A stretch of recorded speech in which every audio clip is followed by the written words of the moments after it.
पत्र को हमने औपचारिक पत्र और अनौपचारिक पत्र के रूप में विभाजित किए जाते हैं। तो पिछले एपिसोड में हमने औपचारिक पत्र क्या होता है, उसके प्रारूप कैसे होता है, ये सब देख चुके हैं। तो अब चलिए देखेंगे अनौपचारिक पत्र के बारे में।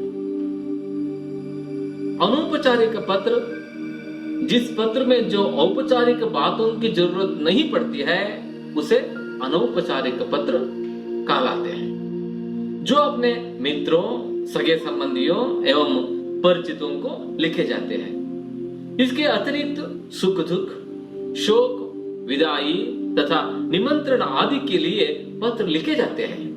इसलिए इन पत्रों में मन की भावनाओं को प्रमुखता दी जाती है, औपचारिकता को नहीं। इसके अंतर्गत वैयक्तिक या व्यक्तिगत या पारिवारिक या निजी पत्र आते हैं। अनौपचारिक पत्रों की भाषा शैली सरल, सहज एवं घरेलू होती है, लेकिन इसका अर्थ यह कदापि नहीं है कि पत्र लेखक यानी पत्र लिखने वाले जैसी चाहे वैसी भाषा लिख सकता है। पत्र लिखने से पहले पत्र के विषय पर ध्यान पूर्वक सोच लेना चाहिए, फिर अपनी बात को उचित ढंग से प्रस्तुत करना चाहिए। यदि आप अपने माता पिता, चाचा, मामा तथा अन्य पूजनीय लोगों को पत्र लिखने जा रहे हैं तो पत्र लिखते समय उनका संबोधन जरूरी है। यह संबोधन पूजनीय पिताजी, प्रणाम, आदरणीय चाचा जी, सादर चरण स्पर्श के रूप में हो सकता है। अनौपचारिक पत्रों के मुख्य भाग, पहला है तिथि या दिनांक। पत्र के दाएं ओर लिखे जाते हैं। यह तिथि उसी दिवस की होनी चाहिए जब पत्र लिखा जा रहा है। तिथि को 14 मार्च 2000 अथवा मार्च 14 2000 लिखना चाहिए। उसके बाद संबोधन। पत्र पर दिनांक, प्रेषक का पता अंकित करने के बाद संबोधन सूचक शब्दों को लिखना चाहिए। संबोधन का अर्थ है किसी व्यक्ति को पुकारने के लिए प्रयुक्त शब्द, जैसे आदरणीय, माननीय, स्नेहिल, मित्रवर आदि। अभिवादन। संबोधन के नीचे दाईं ओर अभिवादन लिखा जाता है। यह सादर चरण स्पर्श, नमस्कार, नमस्ते, चिरंजीवी रहो आदि रूपों में लिखा जा सकता है। विषय वस्तु। अभिवादन की अनौपचारिकता के बाद मूल विषय लिखने का क्रम आता है। यह मूल विषय ही पत्र की विषय वस्तु कहलाती है या मुख्य भाग कहलाता है। बॉडी ऑफ द लेटर कहा जाता है। इसी भाग में पत्र लेखक को अपनी पूरी बात रखनी होती है। इसे हम 2 या 3 अनुच्छेद में लिखना चाहिए। तो पहला अनुच्छेद में पत्र लिखने की कारण या समस्या के बारे में लिखना चाहिए। दूसरा अनुच्छेद में आप उनसे क्या अपेक्षा रखते हैं उसे लिखना चाहिए। पांचवा, मंगल कामनाएं। विषय वस्तु की समाप्ति के बाद मंगल कामनाएं व्यक्त की जाती है।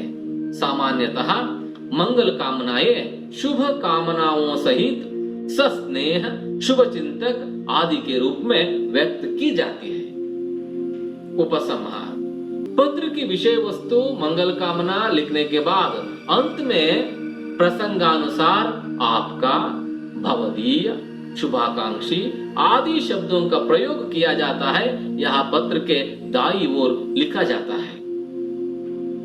हस्ताक्षर। पत्र के अंत में पत्र लेखक यानी पत्र लिखने वाले को अपने हस्ताक्षर या सिग्नेचर करना चाहिए। यदि आपको लगता है कि पत्र पाने वाला आपको हस्ताक्षर से पहचान ना पाएगा, तब आप अपने हस्ताक्षर के नीचे अपना नाम भी लिखना चाहिए।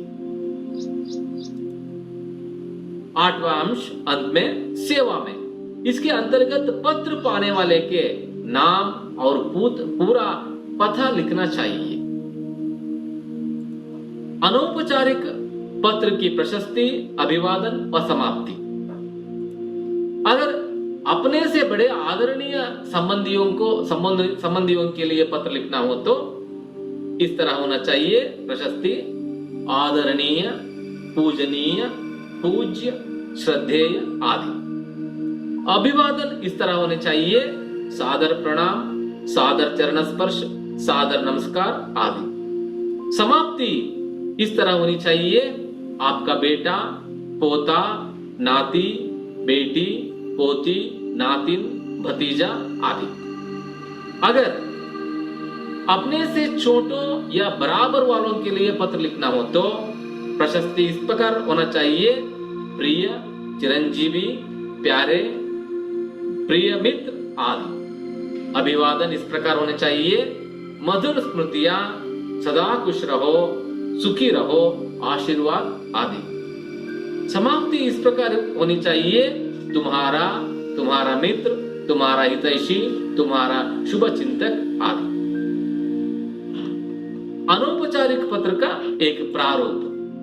पहले दिनांक, बाद में प्रेषक। यहां पर प्रेषक का नाम, पूरा पता लिखना चाहिए। बाद में संबोधन, उसके बाद अभिवादन, उसके बाद मुख्य विषय को हम 2 या 3 अनुच्छेदों में लिखा जाना जरूरी है। पहला अनुच्छेद में कुशलक्षेम लिखा जाना चाहिए। दूसरा अनुच्छेद में विषय वस्तु जिसके बारे में पत्र हम लिखने जा रहे हैं उसको लिखना चाहिए। और तीसरा अनुच्छेद में समाप्ति के बारे में लिखना चाहिए।